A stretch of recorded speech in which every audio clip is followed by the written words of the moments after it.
Just team. I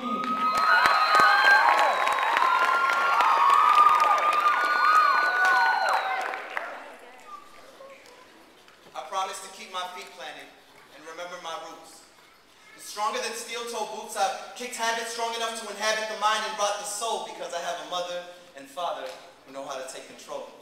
And while love is a language spoken daily in our household, I feel it's depreciated in value. So to show appreciation to you, I've decided to shower you with metaphors and similes, a symphony to describe a family worth fighting for, because Mother and Father's Day have become too hallmark and all the more expected. So I took the unexpected road and chose to mold May 23rd into the greatest family day you've never heard of and I've never told. And folks my age would say a simple thanks would suffice, but God has provided me with lyrical rights, so I must write. Step up to this mic and say that in my life I never could have said I did if you two never said I do. And for that, I thank you. See, we were considered ideal. Post-Brady Bunch, pre-Seventh Heaven, all the makings of a cheesy sitcom minus the problems. Or so I thought.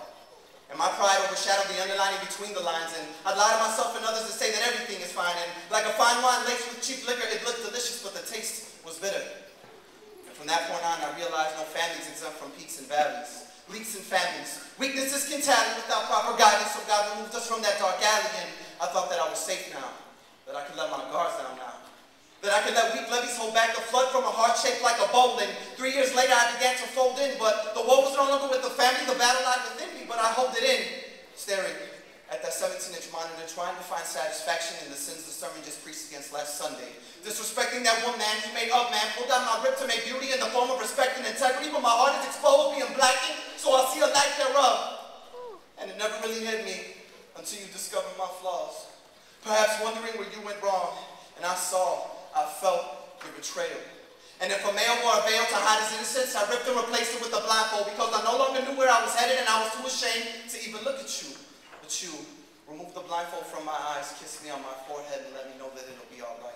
And to this day I am mystified and mesmerized how I can surprise you with the darkest of secrets, but you secrete unconditional love in a world filled with unconditional hate. Loving me past my mistakes. If I fumble, you make it look like a lateral. To save me from myself, you put your lies up as collateral. And the fifth commandment is my testament. I testify to this family bliss. It was the remedy to the end of me, and I no longer need to understand or question. I embrace and accept or reject the junk that sucked me to a spiritual low, because the flow of life and love are both one and the same. And from this day forward, I will take advantage of having the two anchors under my one roof. And I just want you to know that my feet are firmly planted now. But I thank you for the fertile soil to grow, and I promise that I will be your greatest achievement. Signed, your prodigal son.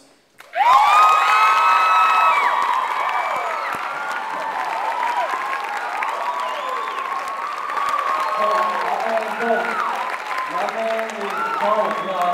Give it up for Josh T, man. Give it up for Josh T.